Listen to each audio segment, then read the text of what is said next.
Salut, c'est Seb. Alors aujourd'hui on est au marché de nuit, il fait pas tout à fait encore nuit à Phnom Penh, mais le marché de nuit va ouvrir et j'en profite pour faire quelques images avant qu'il branche la sono à fond et que ça soit inaudible.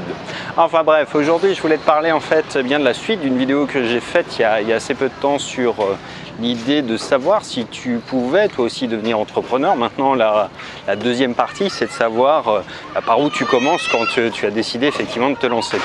Alors l'erreur, un peu tout le monde je pense, c'est de ne pas savoir où tu vas. Pas savoir où tu vas, ça veut dire en fait de ne pas déterminer en fait ton objectif final.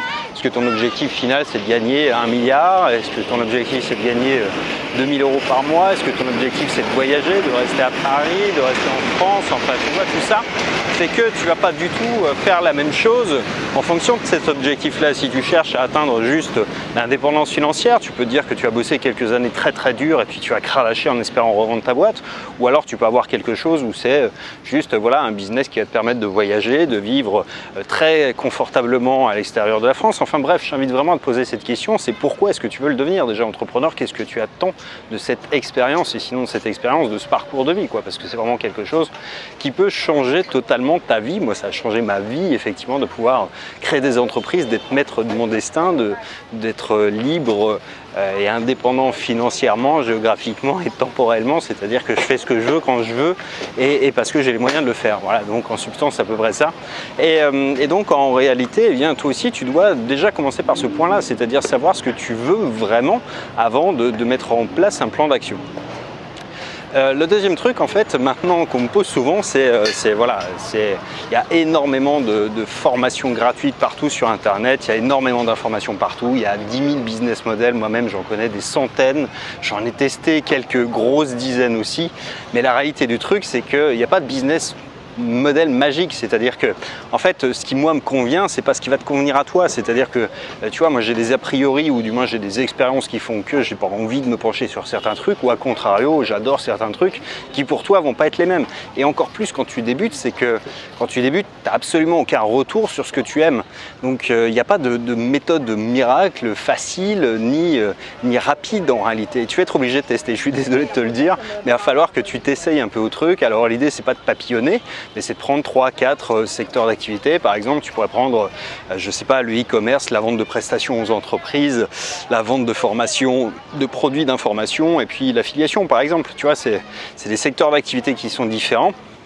Et tu as trouvé quelque chose qui t'amuse, qui t'intéresse, que tu vas pouvoir faire pendant des années. Parce que le truc, c'est qu'en fait, si tu veux durer, il va falloir que tu te formes, il va falloir que tu montes en compétences et tu vas pas pouvoir monter en compétences si le truc il t'emmerde. Tu vois, c'est aussi simple que ça.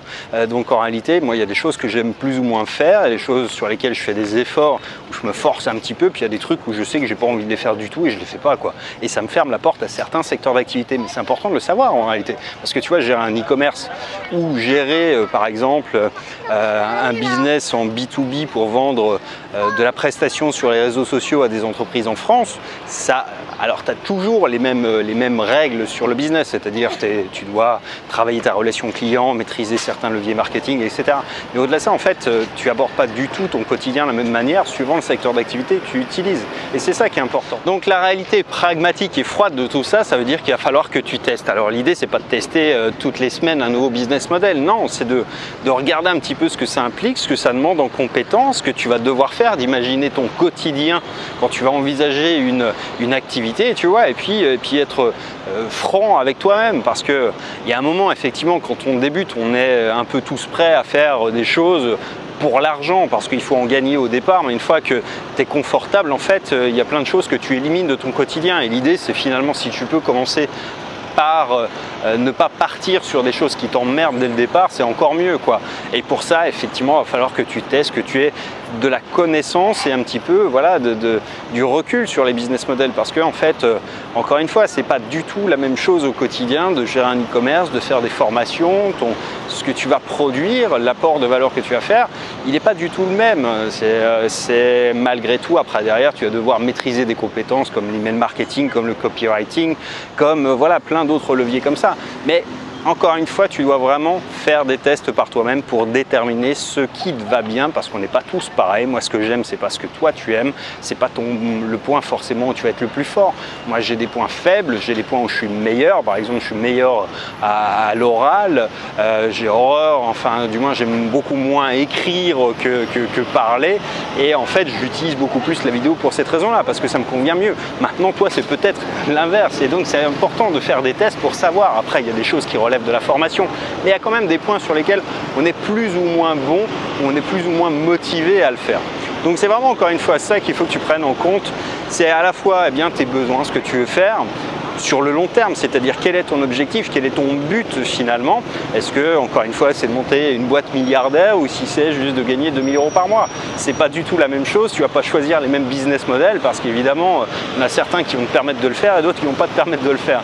Donc ça va être le premier levier. Et puis le deuxième, ça va être de dire, voilà, qu'est-ce qui me convient le mieux, dans quoi est-ce que je suis bon aujourd'hui, qu'est-ce que je peux apporter comme valeur que les autres donnent mal ou n'exploitent pas suffisamment bien, quels sont mes points forts et qu'est-ce que je peux apporter au marché finalement. Et c'est un peu ça en fait. Là où tu seras le meilleur, c'est là en fait où tu seras le plus reconnu pour tes talents et là où tu gagneras le plus d'argent. Je te prépare bientôt une prochaine vidéo, on parlera justement du plan d'action. Une fois que tu seras clair sur tes objectifs, sur ce que tu veux et sur ce que tu ne veux pas surtout, eh bien, on verra comment est-ce que tu mets tout ça en place et on va voir ça la semaine prochaine. Allez, je te dis à bientôt dans la prochaine. Ciao.